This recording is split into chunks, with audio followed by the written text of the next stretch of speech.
Hello. Okay, so you should be able to hear me on YouTube now. And you get a little different view, so if you there's a delay. Okay, perfect. I definitely don't want to hear myself. So, yeah. So, good morning everyone. Uh I know we're kind of all over the place. We got 44 people in here. I'm also streaming live on YouTube. You should also be able to hear me live on YouTube. This is Justice's waiting room.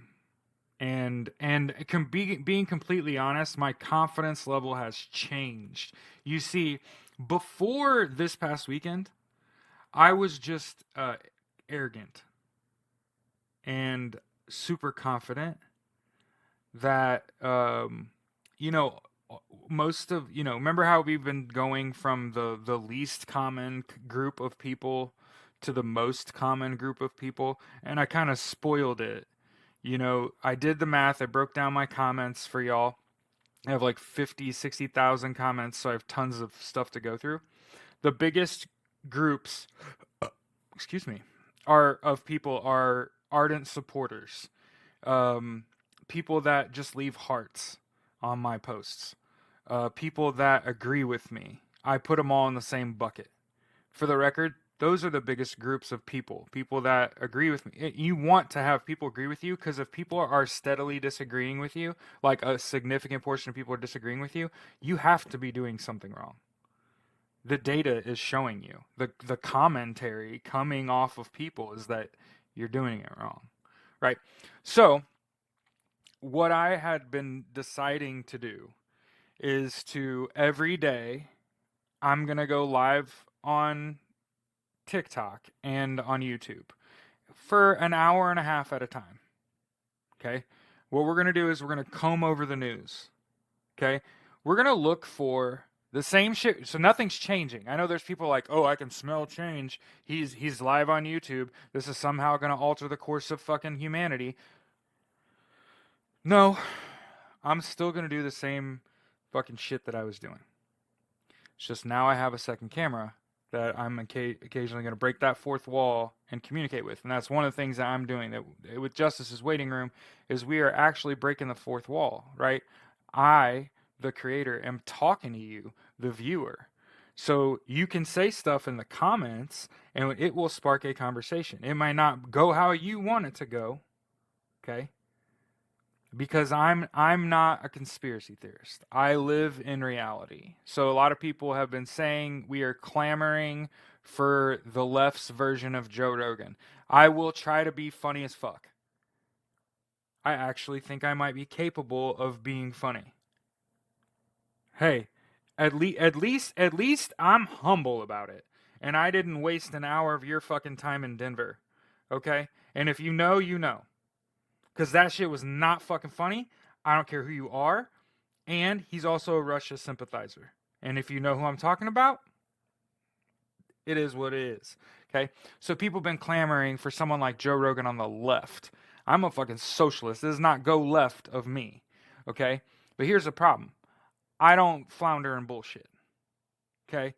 So my major in life is not confounding, confusing, and lying to the audience that I've created, the community that I built. I'm not trying to lie to you. I'm not trying to mislead you. I'm not trying to give you false hope. That that is the behavior of a psychopath. Okay? So if there's people out there that you're regularly intaking that are spitting out conspiracy theories, you should reconsider. Come over here, sit in Justice's waiting room, know that your patience is required. The first rule of Justice's waiting room literally has waiting room in the title. Take a number. Take a seat. It's going to be a while. Now, the thing about it is before this past weekend, I was just getting back to what I was saying. I was just arrogant.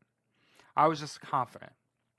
I was confident because within the last couple weeks, I came to the understanding that those heads, those agencies that Donald Trump wants to get rid of, they have been monitoring Donald Trump for 37 fucking years. So when No tinfoil hats here. No, none at all. We're not doing that, okay?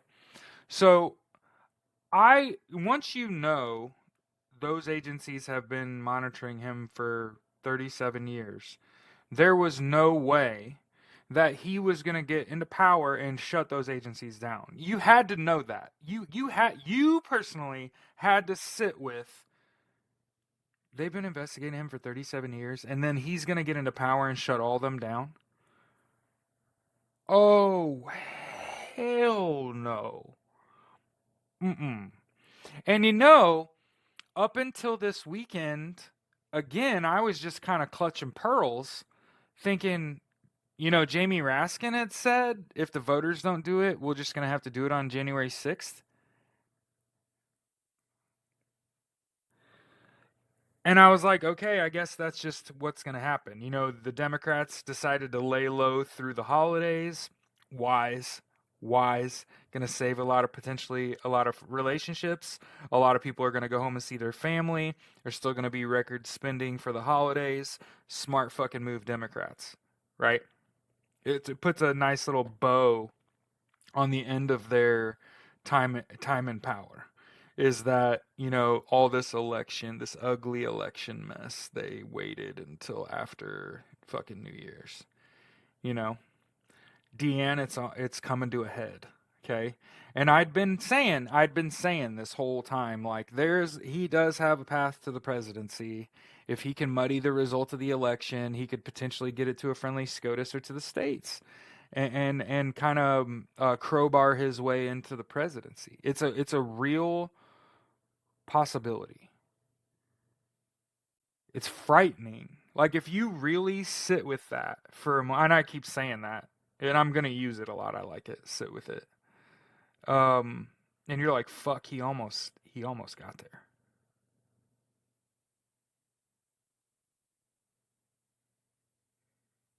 It's just real. I'm just being honest. Like, he got dangerously fucking close.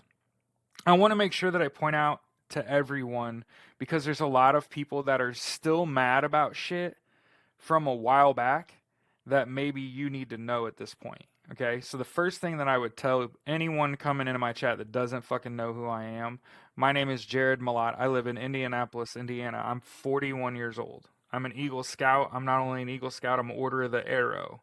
Okay, Order of the Arrow is 1 out of every 100 Eagle Scouts. So 1 out of every 100 Boy Scouts becomes an Eagle Scout. 1 out of every 100 Eagle Scouts becomes Order of the Arrow. I was also in the Marine Corps Infantry, 2nd Battalion, 2nd Marines Weapons Company, 2-2, 2nd Battalion, 2nd Marines, most combat deployed unit in Marine Corps history.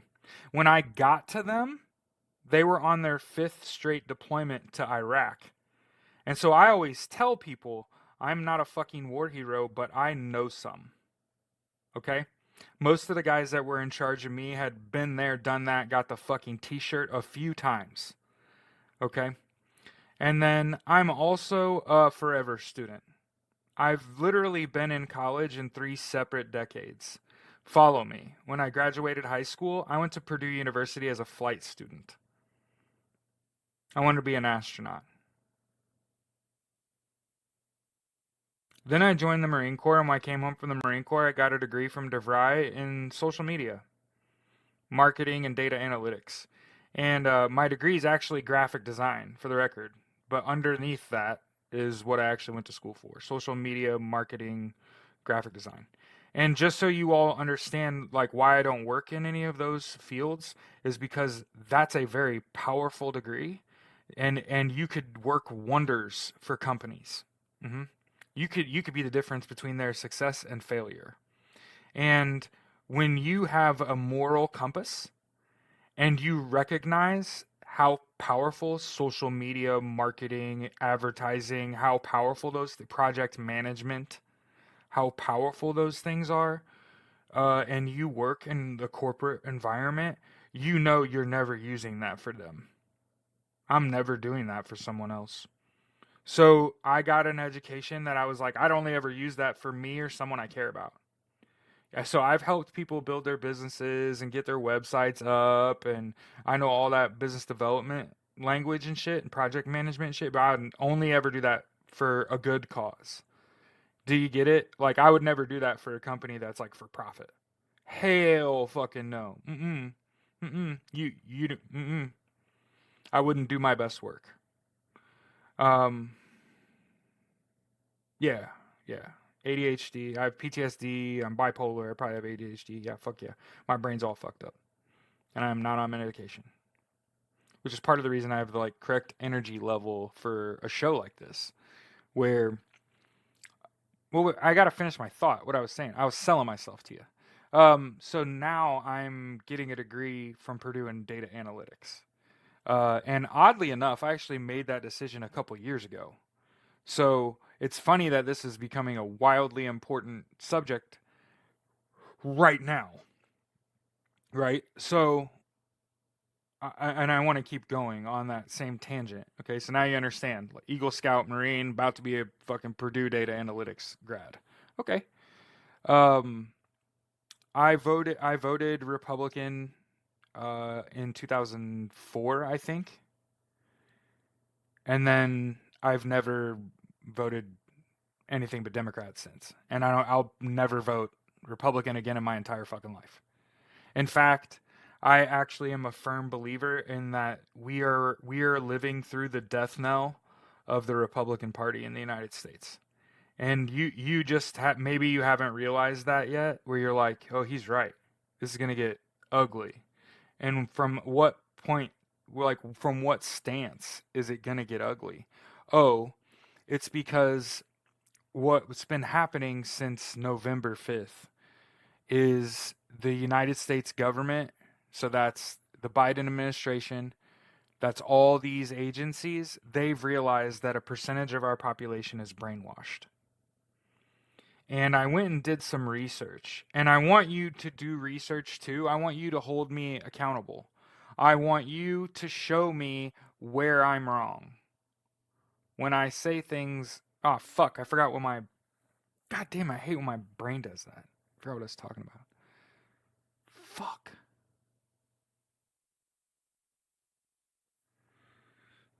Somebody bring me back. Bring me back. Somebody was listening.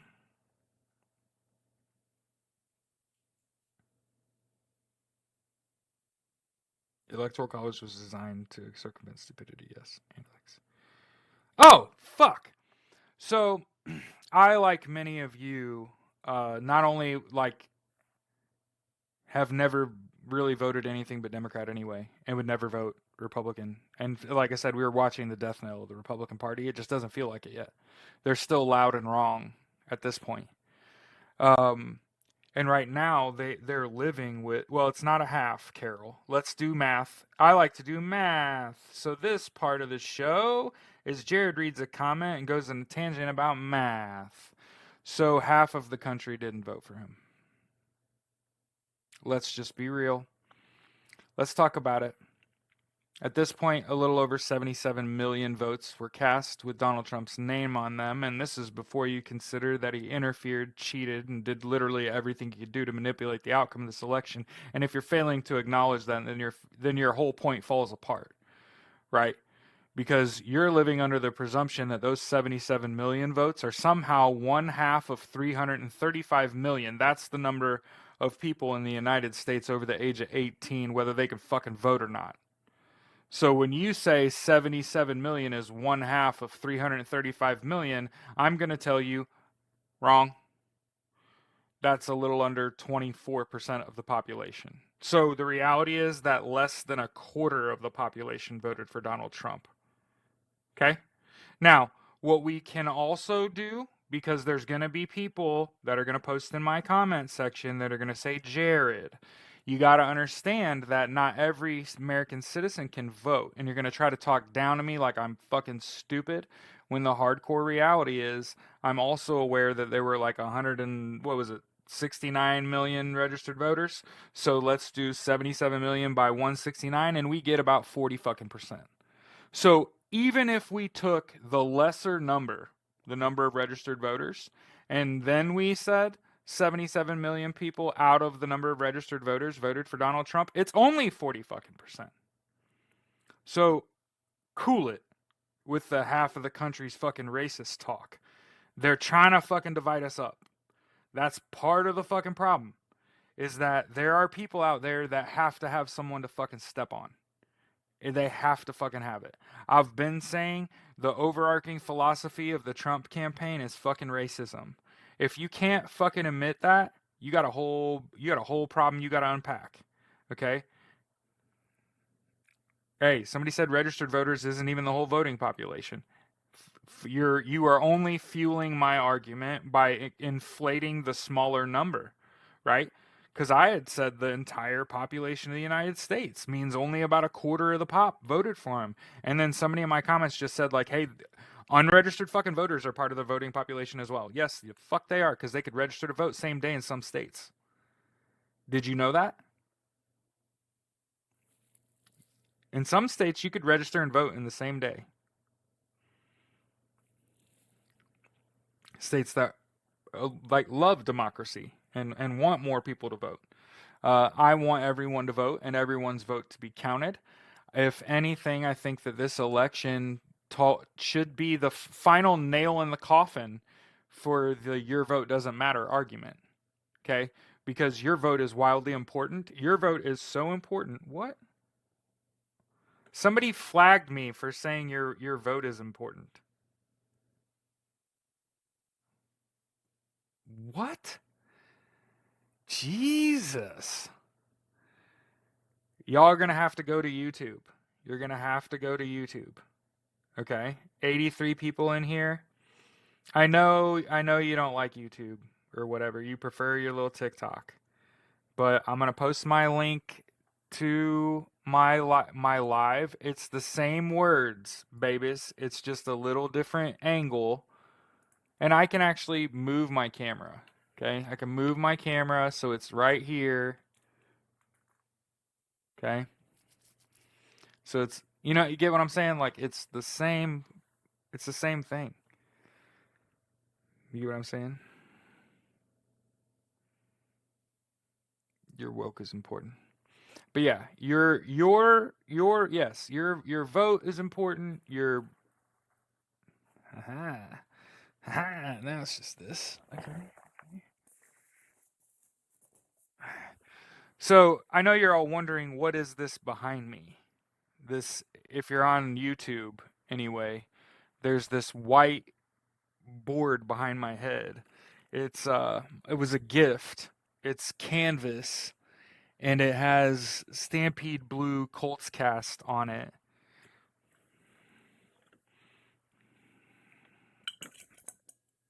God damn it, get off my. So this thing, for the last like 6 or 7 years, I've had a Colts podcast. I haven't actually told anyone this, so the 78 people that are in here right now, I had, what was I gonna say? Oh, I've had a podcast for about the last 7 years, covering the Indianapolis Colts. And for several years, my co-host, his name was Stephen Reed. He's a patent lawyer in Virginia. And COVID-19 and their farm. His family owned, his wife and he owned a farm.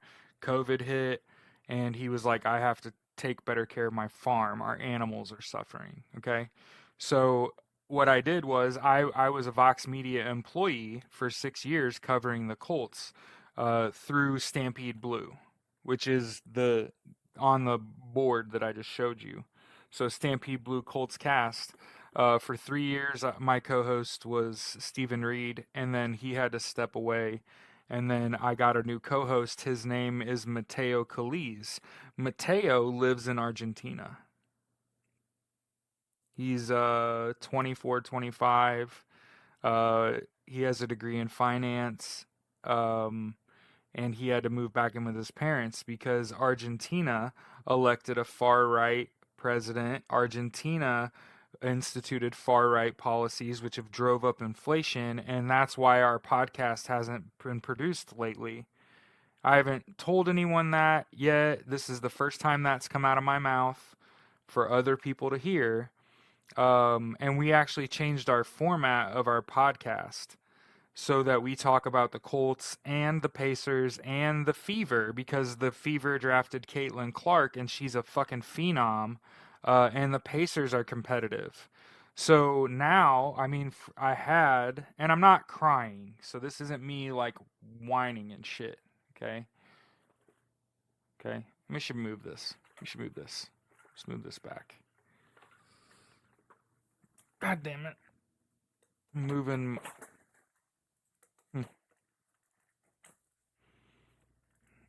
Sorry, moving this back. Okay. Um, if you were watching on YouTube just now, like, sorry for the aneurysm.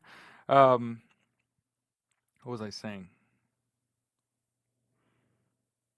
Oh, we had to stop recording the podcast every week because he had to get a second job because of what happened in his country. And I know there's people that have been ride or die with for the last like couple weeks we've been doing this that didn't know that. But you know, I've been doing it passionately. We weren't doing all of the things that we needed to maximize our viewership. It was just something that I'm passionate about. And that's my problem, is that I'm not a capitalist. So I'm not looking to capitalize on everything that I create. I actually think like I'm a good speaker, right? Like there's a reason there's 70 fucking people in here, right? I am a little vulgar. I am a little crass. But that's genuine. It's real. I'm not making that up. That is absolutely who I am, right? Is it affecting my ability to earn money? I don't give a fuck.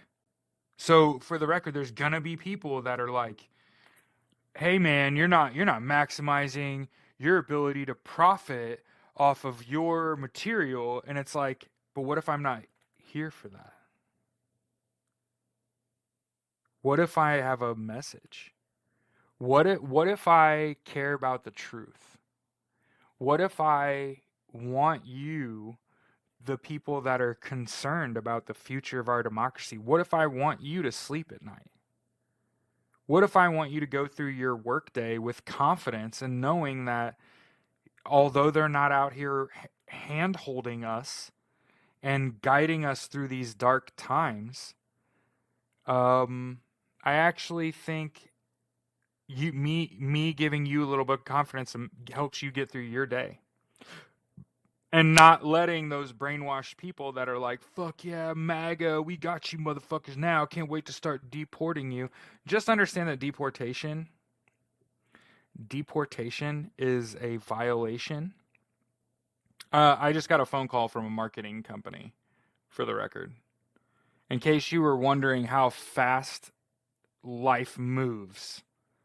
Gordon Marketing just called my phone. Um, what was I fucking saying? I got a phone call. Sorry, shit. That's why we're here, because you're genuine. Well, somebody just asked me like, "Who the fuck are you?" I just got done telling you who the fuck I am. If you're sitting here for too long and you're like, "Who's this person?" You're on the wrong channel. You have a natural distrust for people that is not productive for you, and you need to keep it moving. Okay. Um, yeah, the hard reality is that what we are going to do here is we're going to wait on justice. And every day we're going to talk about the things that are justice related, a lot of politics, a lot of law. I'm a Grisham fan. I'm not a lawyer, right? I can't speak to the implications. I don't actually know what's going to happen. But I can now that we know about Executive Order 13848, now we know Jared was right the whole fucking time. Like, and my content's going to get popular, my lives are going to be popular because I was just a typical white cis male. I was I was very confident after election night. Well, okay, let's go back. Let's go back and say, where did this confidence come from? Okay? The confidence started AOC's live. Within 24 hours of the election, it was like 10. Oh my God. You are fucking blocked. Okay?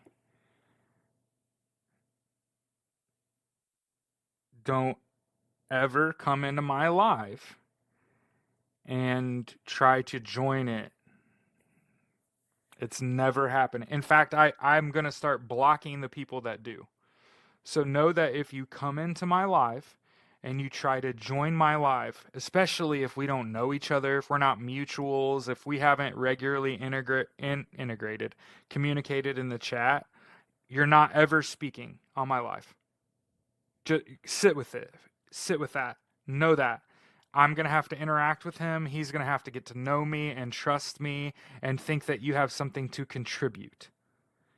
That isn't some bleeding and bleeding. B-L-E-E. I think it's B-L-E-E-T.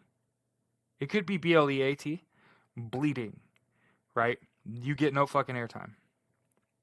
Yeah, and keep in mind what just happened in my chat is someone posted in all caps that Donald Trump is Jesus Christ. And I just want to speak to lead levels in water nationwide and how the older you are, the higher lead levels you had in your water growing up, and how it has led to higher levels of mental disorder. It tends to, yeah, it makes your brains just poo, just poo, just poo. And this is what happens. No, we don't. We don't. So one of the things about being live that we've learned is that if we don't just block immediately, they will report your content and get your live taken down. And what I've taught my people is that I'm a part of the creator program and I have an agent and an agency. And my content, I'm not storyboarded, I'm not pre-written, I'm live. Hands off. I'm not look like let me show you so that you understand. This is some for real narcissism. You want to see it? It's mostly because it's the first time I've done it. So eventually like we'll get away from it. But that screen has my fucking face on it. That screen has my fucking face and my chat on it that I can see over there. Okay? There's a PlayStation 5 in the way. Okay? So understand that that's going to change eventually. Like I'm going to have stuff I need on there. But like right now, I got to make sure that the YouTube camera is focused. I'm trying to maintain the correct distance from that. And then I'm also trying to stay in your shot. And I like this. I don't know about y'all, but I like this. You see this over my shoulder? It's the American flag, it's the Colts, it's Boilers, it's Pacers. You see that? Like that's a cool shot. Like you and I want to get Eagle Globe and Anchor in this area. Like a Marine Corps flag would be awesome above my head. Okay? So I think we're going to keep this angle. You live in Fort Wayne, Indiana. Hey. What up, Hoosier? I'm a Boiler, but you could call me a Hoosier. I live in the Hoosier state.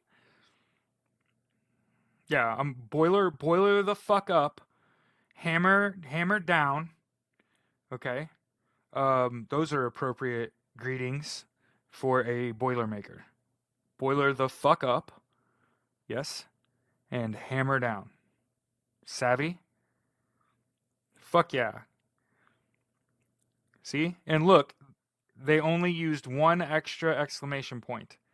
And otherwise their communication was clear and legible. It wasn't in all caps, and it didn't just turn a political candidate into a deity. Do you see how that works? For everyone out there that's like, go IU? Yeah. That's called sass. If you don't understand sass, I can't help you. That was some high level shit. That was like, did you see? We turned the corner fucking fast.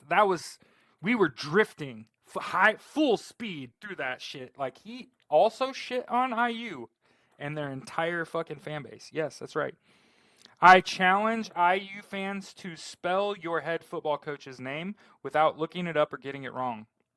Do you even know your head coach's name? Crickets. Crickets. Don't worry, I don't know Purdue's head coach either. I don't know sports, to be honest. It's insane. Sports are an entire demographic's only way out of terrible situations. Can say Purdue coaches other than Painter? Well, Purdue men's basketball program's been really good for years, so that actually tracks. I almost played for him. Well, that's a lie. Katie was there. He was an assistant. Jared Mayo. Yeah, he's a linebacker. He was playing when I was a kid. Yeah, I was a walk-on at Purdue. I played 2 years. I was a quarterback as a walk-on quarterback as a freshman, and then I played tight end for a year. And then Purdue made a bowl game, and I didn't know this because I wasn't recruited to play football, so I would have probably had that information when I was in high school. But I didn't know that if your football program makes it to a bowl game, you have to buy your hotel and your uniform for the bowl game. And it was like, I don't remember, but this was a long time ago, but it was like over $1,500. And my mom, who, for the record, my parents could not believe I walked onto the Purdue football team. And my mom didn't even come until the last half of my second year when I was actually on the sideline in a fucking uniform. And then she was bawling. Like, I can't fucking believe this. And I was like, bitch, I've been doing this for 2 years. The fuck? And she's like, no, you know how it is? Like, kids go to college. No, that was the year before I went. So, when they lost in Georgia they lost in overtime, which sucks because I would have gotten to play. I think they lost in overtime. But what happened was, because like people are gonna ask, like, how come I've never fucking heard of you? I'm gonna fucking tell you why you don't know who I am. And my mom at the time was like, I'll give you the money. Like however much it costs, I'll give you the money. And then in the same phone conversation, she said, I just wish you'd find something else to do with it.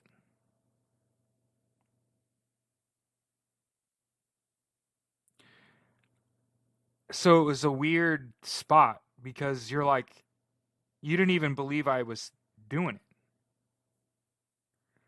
So now that we made it to a fucking bowl game, now you're like super willing to pay for it. Thank you. But you have to understand, I'm a 4.0 student at Purdue, so I have like higher level requirements for interaction. You understand? So when my mom says, I just wish you'd find something else to do with it, it was like, why did you say that? There are people that dream to get here and can't. There are people that are just like me that got here and got to walk on and couldn't make it and quit, Mom. I put every ounce of effort I have into making the team as a tight end. I gained 45 pounds in a year, y'all. I did the actual work. I looked fucking horrible. I mean, I looked like a fucking Greek god, but I looked like shit. I hurt all the fucking time. And I'm not talking about practice. We just talking about practice. No. I'm not actually I never had a problem with the practices. Contact got a little rough. Some guys are gonna make it to the fucking league. Nico Kudavides, Jacques Reeves, and those are the guys that I got hit by in practice. And they're in the NFL and I'm not. So you kind of fucking understand how that went. They got the better of me. I was trying to grow into the position. But then when my mom said, I wish you'd do something else with the money, it broke my fucking brain. And it was like, what could I possibly do that she would fucking approve of? It's not like walking on Division I football in the Big Ten. No, as the fucking first child. Isn't like the highlight of our entire fucking family. They're in all of their lives. That me walking, and I hate to be that guy. I am that fucking person.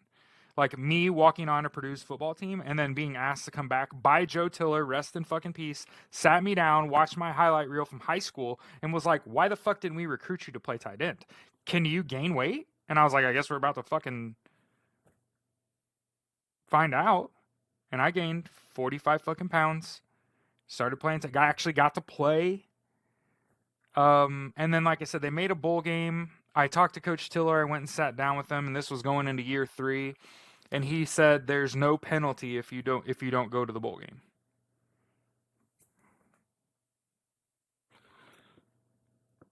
So not only did I not expect to play football when I went to college, I got to Purdue, and there's a public gym on Purdue's campus. It's called the Co-Rec. I worked at the Co-Rec. I worked in the front door. When you came and swiped in, I was doing homework and you were swiping in your card, and when it didn't work, we fucking blew on it, haha, and fucking rubbed it on our shit and see if it worked. If it doesn't work, I'll take you up here, we'll fucking get it right. Whatever, right? Like, I did that job. And one day on my off day, I went to the Co-Rec to work out and the doors were locked. And there was a sign on the door.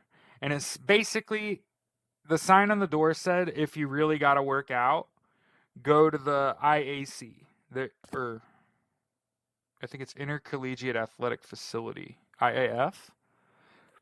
It's right next to Ross-Ade. From the south, when you look to the right, there's a big white building. That's the indoor practice facility, the weight room and shit. Yeah. So I go to the Intercollegiate Athletic Facility, and I always thought in my mind that the doors were going to be locked. You know what I mean? Like, that's where the head coach's office is. Like, above you.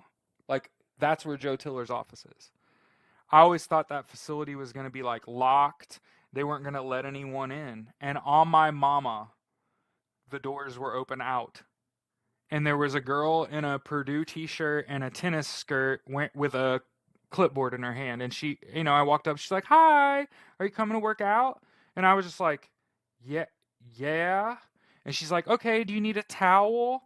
And I'm sure that person eventually is going to see me speaking about this, and they're going to confirm this.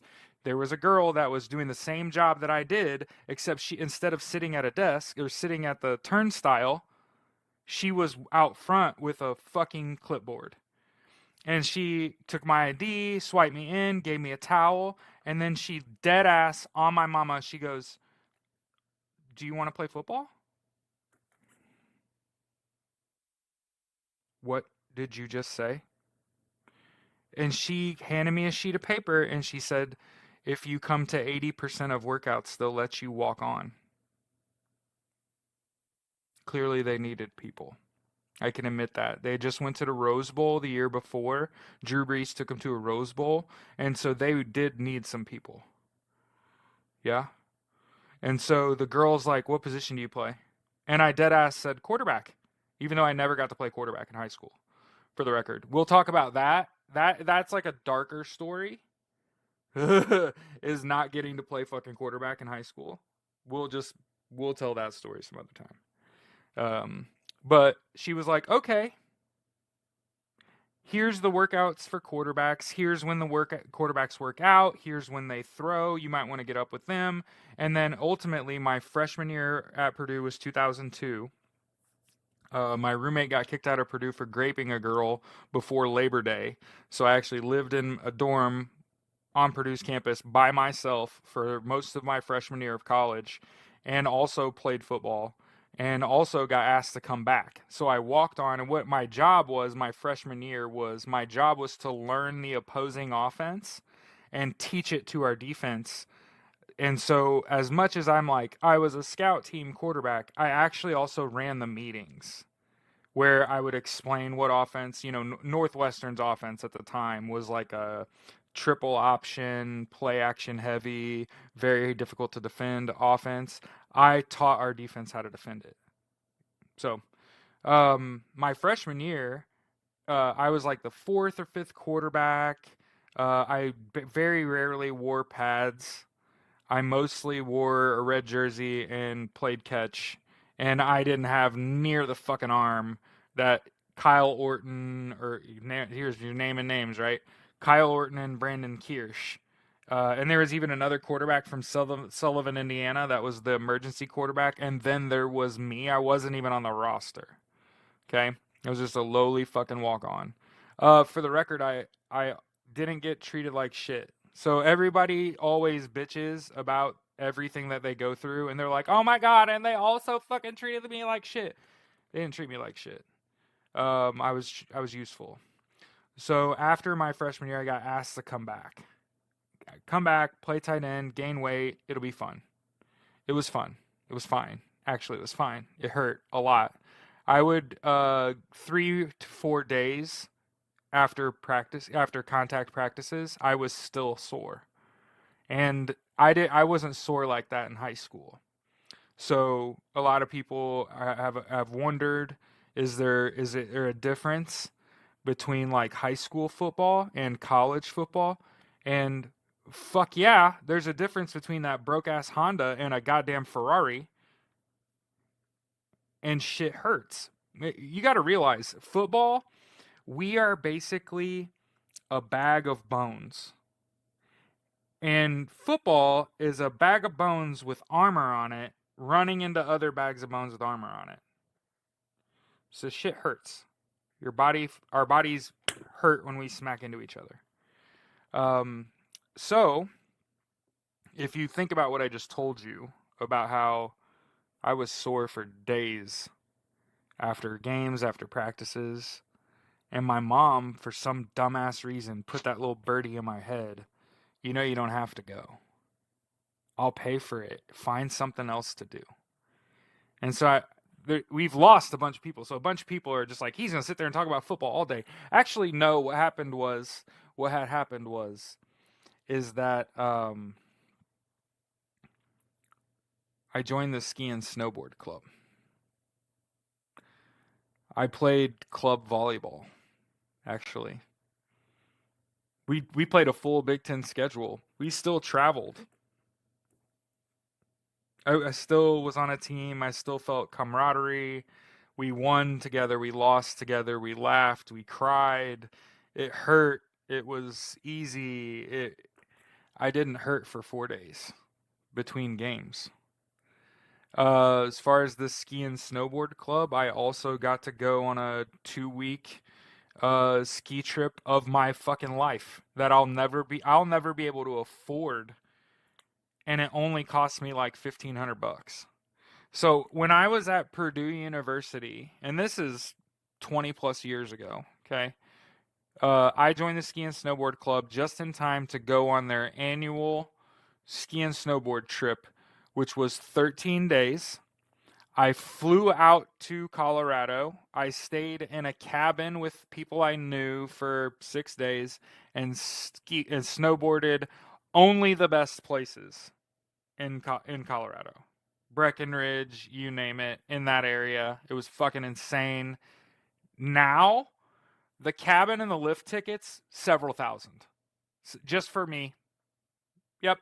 So, in addition to that, we also flew from Colorado to Salt Lake City. And so for the second half of that trip, I had a lift ticket where the fucking Olympics were in 96. And instead of getting my brains beat out playing fucking football or whatever the fuck was going to happen in that alternate timeline where I became Mike Allstott or whatever, I actually became a fucking hippie pretty fast, actually, because ski and snowboard don't get drug tested, club volleyball don't get drug tested, and I'd lived my whole life prior to that under the threat of being drug tested. So once you become a hippie and your club volleyball and ski and snowboard, it's gonna change everything. Which is hilarious because after that radicalization, college, the economy crashed. The FAA went on a hiring freeze. The airlines weren't even hiring pilots. Your boy had his pilot's license, and the only job I could get was part-time flying skydivers in Franklin. So that didn't pay enough to keep my lights on and my mortgage, my rent paid. Uh, so I got a job at Hubler Dodge on the south side of Indianapolis as car sales. I have to tell this story since we're on that timeline. It's a great fucking story for the first time we're live on YouTube. So on my first day in car sales, my stepdad came in with like $250,000 in a Ziploc bag and dead ass on my mama bought himself a brand new Dodge Viper. Bought my within 72 hours, he bought my mom I think it was the 50th anniversary Thunderbird. And then he also painted the Viper. So I want to point out, because it's worth telling the story, the Viper that he bought with cash was a limited edition. I can't remember what that was called. Was it like the Python or something like that? There was a special edition Dodge Viper at the time. It had a silver with metal flake paint.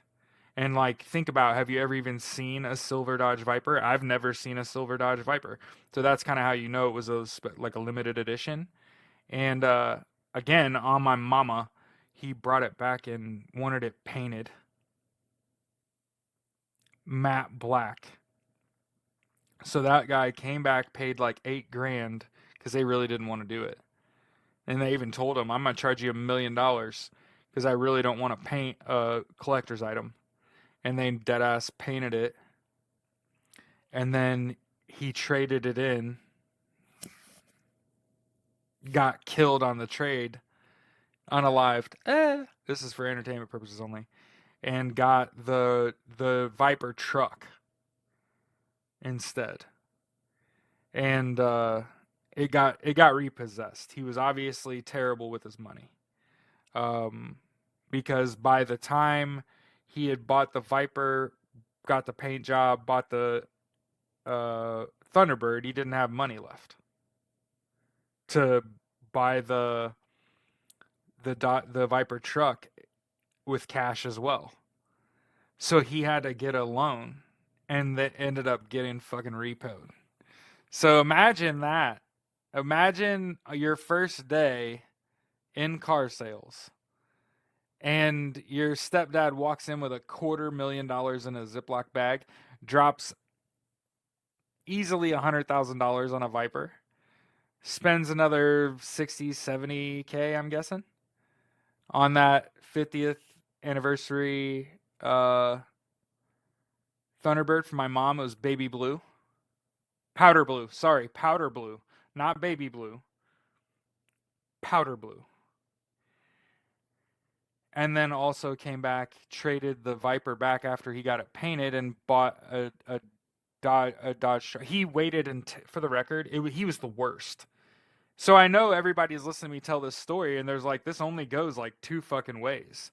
Either he was fucking awesome and y'all have a great fucking relationship, or things got a little rough because he waited until after I got the commission check off of the Viper sale and the paint job to come trade it in.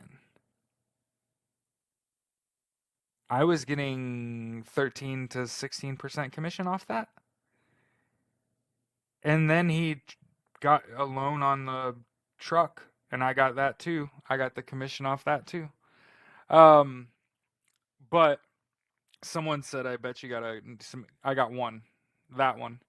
The rest of the vehicles that I sold, I swear to God, everybody was upside down as hell. Their credit sucked. They were getting into a vehicle that like may have done something for them, like give them more space or something. But on the whole, you get a new car while you got a loan on one. You're going upside down on the new one. You're paying way more for the new one, and it's such a shitty industry. It sucks. Car sales is fucking awful. buying a car is a terrible experience. Because you spend less time picking out the vehicle you want to drive, and you spend way more time figuring out how you're going to pay for it and doing paperwork and signing stuff and dealing with special finance. So, like I said, I did that for like 6 months, and I had to work a second job. So imagine having to work 6 days a week and then have to work a second job because it just doesn't fucking pay. Um, so what ended up happening was because of the money wasn't good enough. That's why I lost 100 pounds in 3 months and joined the Marine Corps. Is like I said, the economy crashed. The FAA went on a hiring freeze. I'm halfway through a degree program. I have my pilot's license. I can instruct with some more hours, and I got a job. It didn't pay enough. There wasn't enough. People didn't have the money to skydive. So I've never really been asked, but like, why aren't you just a pilot? That's why. Also, people are gonna ask about my stepdad and be like, "Yo, Daddy McCash Pants over here. Clearly, he's like still in your life, and he'll like help you if you need help." No, no, no. So when I came home from the Marine Corps, uh, my mom was under witness protection, and that man had actually kidnapped my mom and tied her up in his basement and left her there to unalive over a 3-day period. And the only reason that my mother is still alive is because his mistress walked in on it and was like, "Oh, Linda, what the fuck are you doing here? Let me untie you real quick. Why are you tied up in this basement?" And my mom just fucking bolted.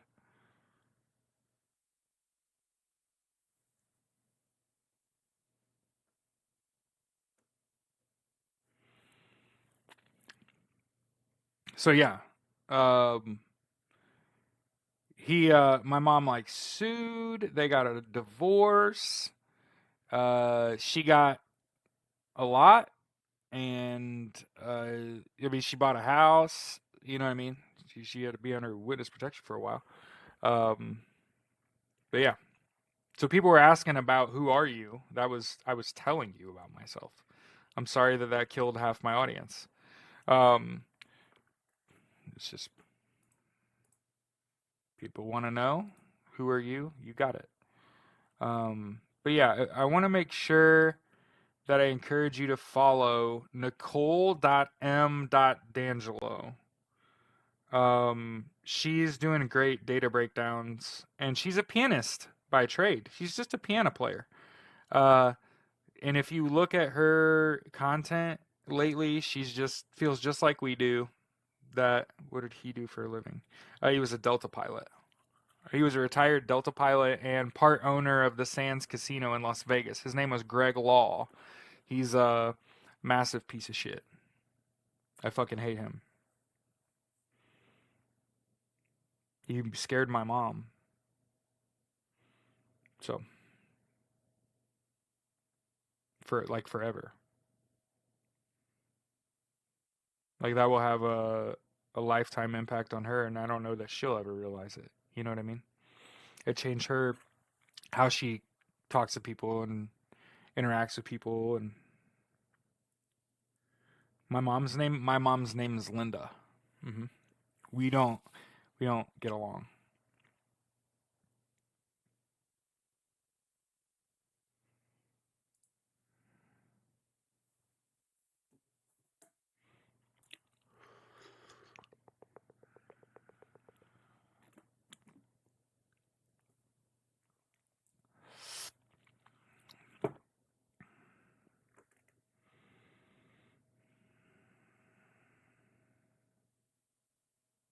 Yeah, yeah. There was a countdown to another video. Yeah, yeah. Linda, Linda, Linda. Yes. Thanks. User and a bunch of numbers. Yeah, I want to talk about. Let's get back to the topic at hand. We talk politics. Um, somebody posted on Something is wrong 2024, which for the record, that this live, so this YouTube live, this TikTok live, and this subreddit, something is wrong 2024. To my knowledge, this is the only place I've found, even on Reddit, where this conversation is not being moderated. Okay? I want to make sure that I point out I've been on Reddit. My username is likely alien. I'm literally going to put it in the chat. Okay? You can go look at anything I've ever said, you could fucking see it, okay? That's me. Everywhere. Okay? Everywhere. Forever. So on our Democrats, on our politics, on our world news, on our news, if you call into question the results of this election, not only is your content going to get taken down on Reddit, okay? But it's also going to get downvoted into oblivion if it sticks.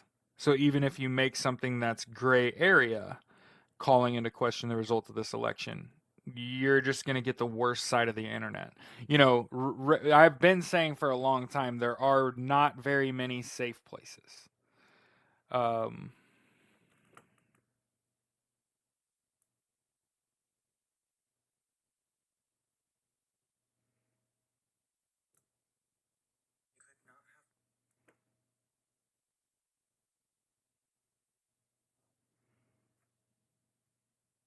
I didn't harass and bully anyone.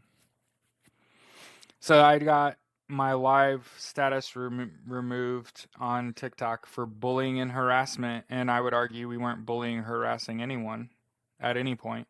But someone came into my chat and said that. So we're gonna chill here.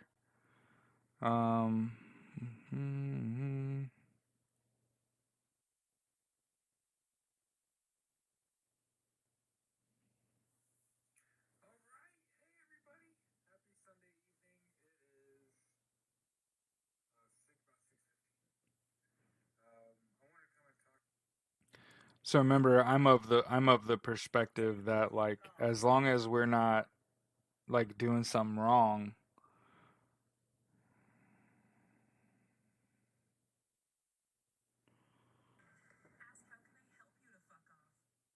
it's okay. I submitted an appeal,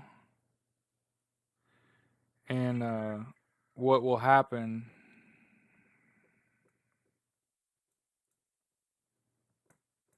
She weren't quite up for an hour and a half.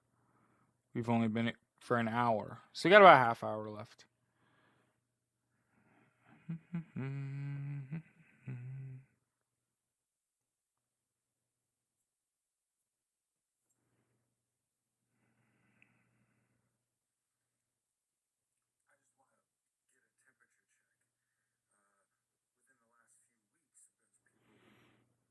So we're dealing with that at the moment. Cool. There's gonna be a lot of people that are like, wait, where'd it go? Where'd your live stream go on TikTok? So on TikTok, they're soft. They'll ban. So we got 6 people viewing us on YouTube. I think they're gonna be a little more lenient towards us on YouTube. Same show, little different angle, a little more of a classic angle. I'll try to clean this background up and straighten it out, so that it looks a little more professional. But I actually like that it kind of is a callback to. But yeah, I wanted this post. Okay, it says, anyone else clock an uptick in pushback from Dems in the last 24 hours? And they said, aside from Biden's speech and Letitia James' boss move, stories broke about Tulsi Gabbard and misconduct from Trump's DOJ in his last administration. Jen Psaki went after Gabbard hard on her show, and Eric Swalwell called out everyone else, Trump, Musk, Patel, Bondi on MSNBC. I may be coping, but I feel like we could be getting a first glimpse of the Vanguard on the horizon. Thoughts, anybody? And then I did notice somebody posted in the comments to that, really wondering about Donald Trump spying on Congress. Seems like a big deal. And so we're going to put a pin in that. Let's see if we can get our TikTok live back.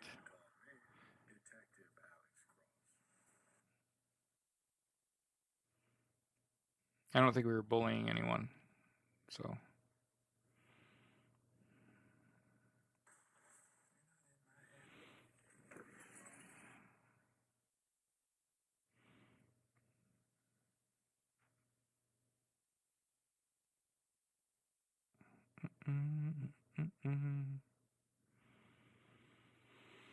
So, I thought that was interesting, right?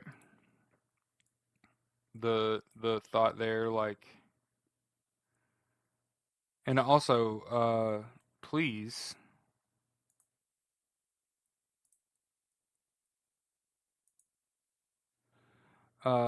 chat if you're watching on YouTube. Okay. Hello. Oh, they got you. Wow. I just got kicked off. Starlink monitoring everything. Yeah, right. Found on YouTube. Okay, so I could see the chat now. I couldn't see the chat before. Okay. Yeah, and we're just like I said, this happens like every time I go live on TikTok. They're super cool, super easy to get your stream banned. And actually, it's kind of funny that today was our first time streaming live on YouTube.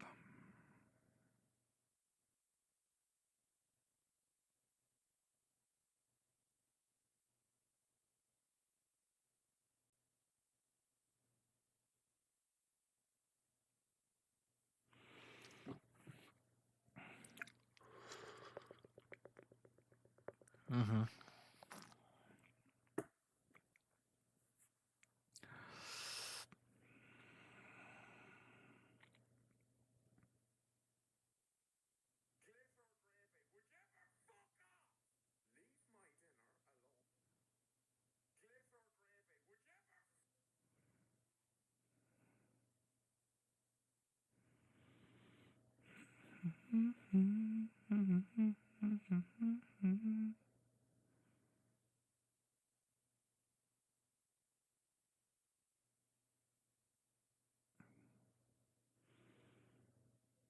Kind of wild if we do.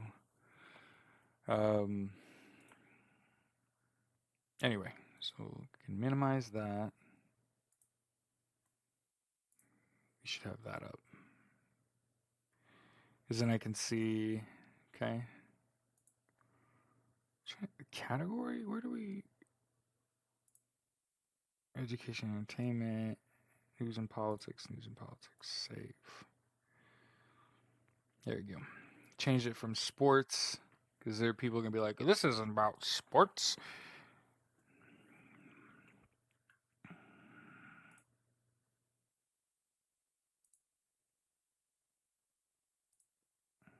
So that's going to.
Okay.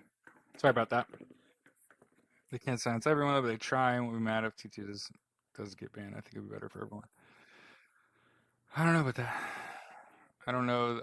I don't know that I'm for um, limiting free speech in any way.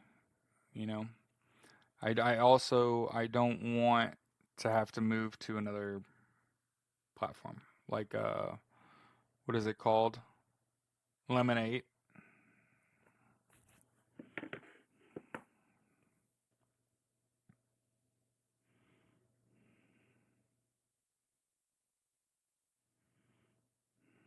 So, we appealed. I like it because it's seen news in other countries. Yeah.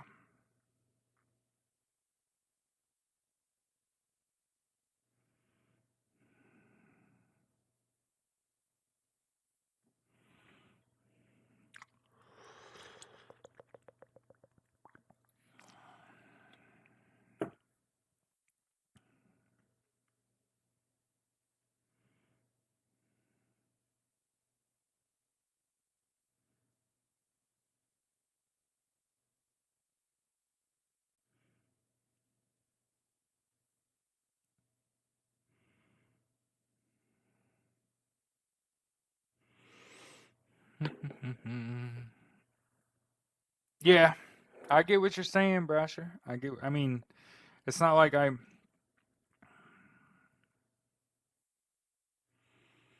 you know, I do what I can.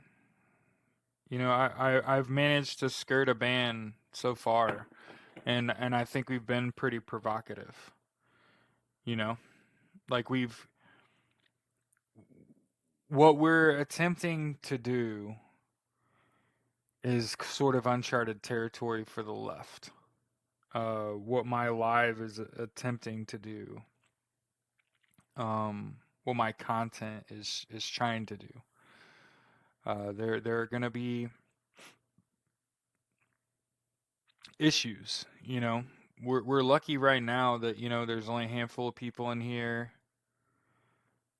Um, I got slow mode on, so every 15 seconds, you can post something.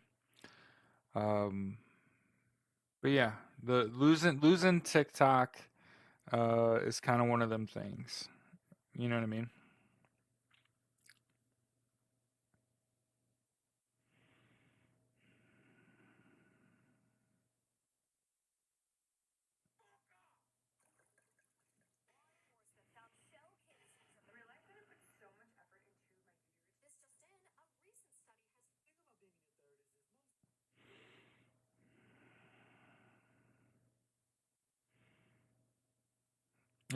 Usually we can get a result in 12 to 24 hours. So keep in mind, typically when you get your TikTok live banned, um, you're gonna you're gonna be banned for a week. Um, and I've been banned however many times. Feels like every day that I've gone live, we've been banned, and we still. This is the first time that the ban has stuck. So understand that every single time that my live has been banned on TikTok prior to this time, I've just appealed it and my live has come right back. Well, what I know better than I knew is that I thought before um, that there was some chance that I wasn't going to get unbanned. This one I know is going to get taken back because it said we were harassing and bullying somebody, and we weren't even talking to Trumpers. That's not what we were doing. And so and I don't know why the ban stuck.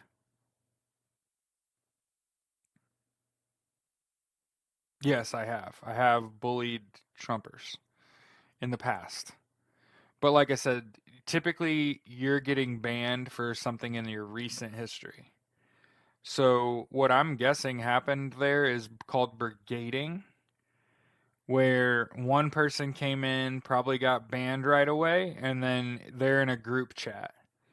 and they said, "Hey, I went in there and asked them if it was videos tricking people here for lives. Add YT link to your link tree." Yeah, yeah. So still post, and like I said, I have a feeling this gets within the next 12 to 24 hours. So, like we said, we got where are we now? So we are. Doesn't say actually. Oh, live in the upper left hand corner. An hour and 13 minutes. So I want to make sure that I point you out towards the subreddit that is not being filtered, where you can see content coming from Nicole D'Angelo, Nicole.m.D'Angelo on TikTok. She is a piano player that is breaking down voting data, and again, she's very humble, and she says things like, "I'm just a piano player. I'm not a mathematician. This data sticks out like a sore thumb." Okay. Yes. Yeah. That's why we've been talking about code switching, speaking in, it's like speaking in fucking tongue. You know what I mean? Like I said, I think YouTube might actually be the better place for free speech, where I don't think we're gonna get hit. And then obviously we'll kind of see what happens.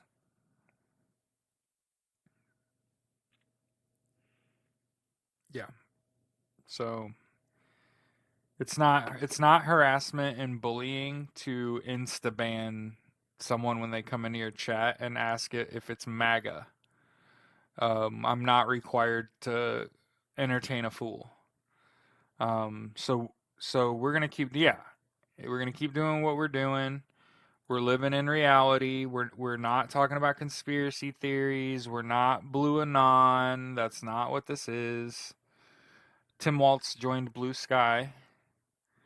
Um, a lot of people are asking about why haven't we done a recount. So let's talk about that stuff here. The last 15 minutes of the show. Okay. A lot of people have come to me and said, "Hey, man, it feels like the Democrats are just laying down and they're not going to do anything." Okay. Um, I would just argue that that might be the dumbest thing that I've ever heard in my entire life. That in the election of our lifetime, because if you say the Democrats are just not going to do anything, then that means that you probably believe that Kamala Harris, the vice president and a career prosecutor from San Francisco, went on vacation during the election of our lifetime while votes were still being counted, and she's the person certifying them. She went on vacation. You would believe that. And I want to also point out that there was only one story that came out that said Kamala Harris returns from Hawaii re-energized and is looking ahead to 26 and 28, and that was the Canary. So I just want to point that out. That was not a widespread like, it's not like everybody was reporting that. That was just a little article. So when that little article comes out and nobody else reports it, what does that tell you? Come on. There's 7 people in here listening. Somebody right away in their brain, they're like, "Wait a minute. Yeah, that's right." When that little article came out saying Kamala Harris is re-energized, thinking about 26 and 28, what do you think that did? It lowered the temperature in the room. It made all those people that are on edge thinking they won and that they're going to have to defend that win, right? What doc link? Which one? Explains why they aren't. Hold on.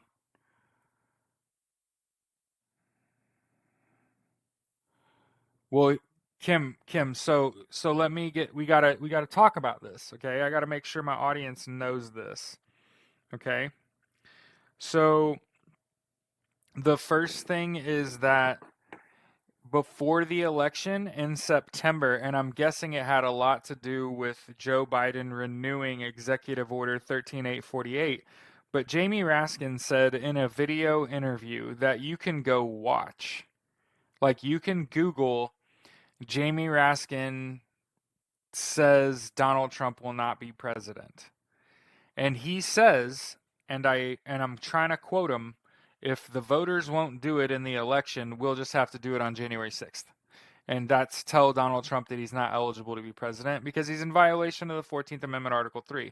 So that video was recorded before a vote was cast. So if you knew that Jamie Raskin said he will not be president because he's not eligible, and Jamie Raskin's trying to be like a leader in the Democratic Party. And a lot of people, when you tell them, hey, Jamie Raskin said that he won't be president, he's not eligible, people say, then that means that J.D. Vance is going to be president. And I just want to tell you that that is a legal snafu. You can't use the 25th Amendment when he's not the president, and he can't be president. So there's never a time where he's the president. And JD Vance, and they can use it, I play Magic the Gathering, okay? And sometimes your creature's alive, and sometimes it dies at instant speed. Meaning on your turn, there's instant speed removal, right? When you cast a creature and your opponent lets it resolve and you decide to kill it, if it has an enter the battlefield effect, that still happens. It's part of the rules of Magic, okay? So let's say it's enter the battlefield, draw a card, okay?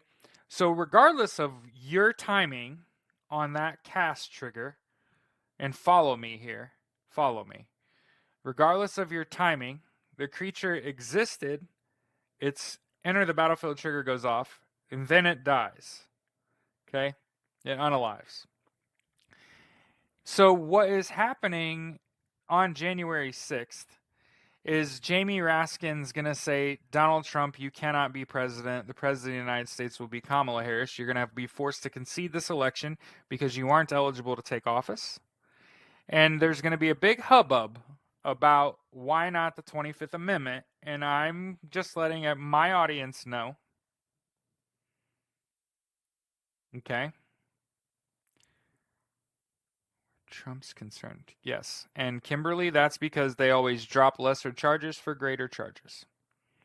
So, and I want to point this out too, because a lot of people have been whining and saying that Donald Trump has never been held accountable. And this is about as close as I get to ever being on Donald Trump's side about anything.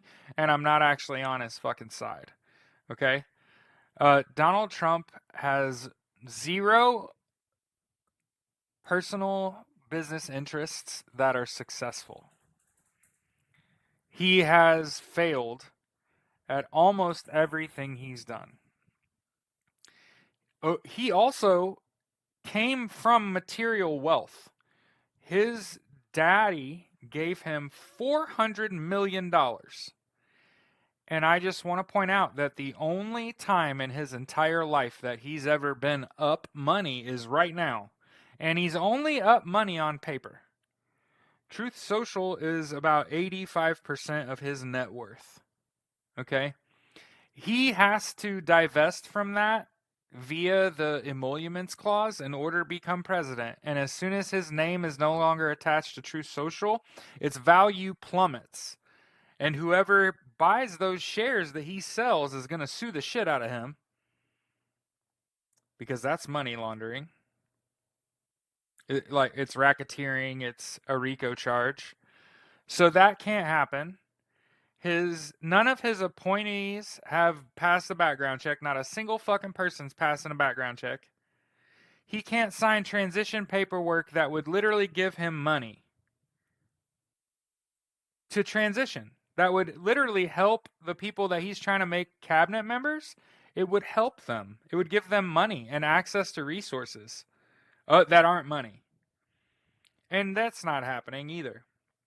So, again, I'm just sitting here pointing out the facts that Donald Trump did this all to himself. Remember, he took help. He took help in 2016. He took help in 2020. He took help in 2024. I would argue because I have data analysts on my side. A guy named Steven Spoonamore, who has analyzed every presidential election since I think 2000. And he said there was not fraud in 2000, there was fraud in 04. It overturned an election. No fraud in 08, in 12.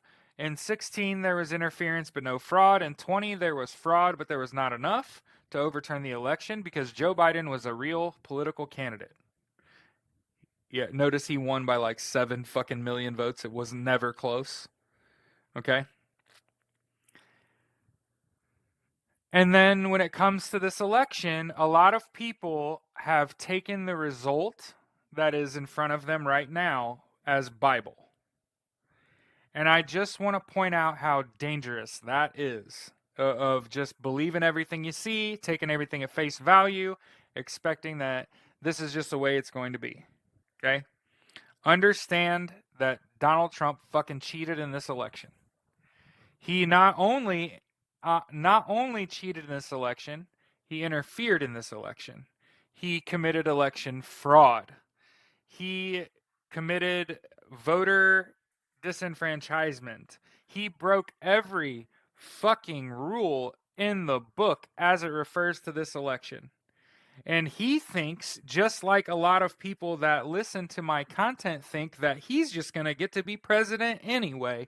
And I want to make sure I end my podcast, the last 5 fucking minutes, talking about how that's not going to fucking happen. Okay? Donald J. Trump, in September of 2018, wrote an executive order. And, you know, here I was thinking that Donald Trump had done nothing of value during his time in office. And all he did was make his cronies and his children richer. But it turns out he wrote Executive Order 13848, and I'm going to tell you what it does first, then I'm going to describe it, because I know that there's a lot of people that have to have instant gratification, and I just want you to know that I'm here to give you that. Instant gratification.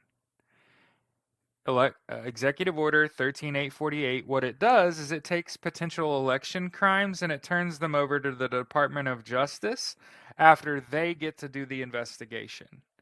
So understand that Donald Trump wrote an executive order that requires within 45 days of every election, all the heads of these agencies that Donald Trump is trying to get rid of. You know, the FBI, CIA, NSA, DEA, the ATF, the DSIC, that he's trying to get rid of, that have been monitoring Donald Trump for the last 37 years. They get to give all that information to the Director of National Intelligence on December 20th, and they're required to do that because Donald Trump wrote Executive Order 13848, which is hilarious because Joe Biden renewed that shit on its fucking date it was signed, September 18th, 2024. People said September 9th. We don't have to debate that. You can just be right. So Donald Trump did this shit to himself. And there was a path for him to the presidency because, see, what he had done was he stacked the deck. Right? He got himself a conservative Supreme Court that currently people see as a 6-3 dominant conservative Supreme Court. And I just want to point out that Joe Biden could still add Supreme Court justices with his time left in office, and that on December 20th, a report is due to a woman named Avril, that is the head of the Department of National Intelligence, and all the secretaries, so your secretaries of state, your secretary of war, defense, all that shit, agriculture, commerce, are all going to get a report from all these heads of agency talking about this election. And before it happens, before before any information comes out about that, I just want to say that I fucking told you so. I told you from 24 hours after the election, the next night after the election, um, uh, AOC was on her live, and I watched it. And I watched her body language, her eyes. And what she did was she said, what happened on election night was so massive that it's just going to take a few days. And every day since November 6th, in my brain, I've known all along, not about Executive Order 13848. I would be lying if I told you I knew that. I would be lying if I told you I knew all along that Donald Trump had been being monitored by all these three-letter agencies going on 37 years because he married a Russian national. If I understand correctly, like his first wife is Russian. Okay? So he was on a list all the way back then. And for the record, my dad also, yeah, he'll never take office. Okay? So let that be sort of the end of our show. This is our first live on YouTube, and you got to watch us get banned on TikTok immediately. So we got banned on TikTok. If we get it back, we'll be back live. But every hour and a half, no matter if I'm live 6 to 8 hours a day or just this once, every hour and a half as a group, everybody go drink water. Go touch grass. Understand that my place here is to deliver news to you that helps you, that gives you hope, that lets you know that all is not lost. Okay? And also that you have a safe place to be. Right? Make sure you like my shit, share my shit, follow me, subscribe, do all those things. And like I said, hopefully we'll be back. We'll be back in a little bit. I mean, I gotta go to the bathroom and stuff. So we're gonna shut it down. We've been an hour and a half live today for our first live on YouTube, and then I'll be back. We'll kind of see what happens with TikTok. Okay, so make sure you follow and subscribe so you know when I go live. Okay, have a great rest of your day. Stay safe out there.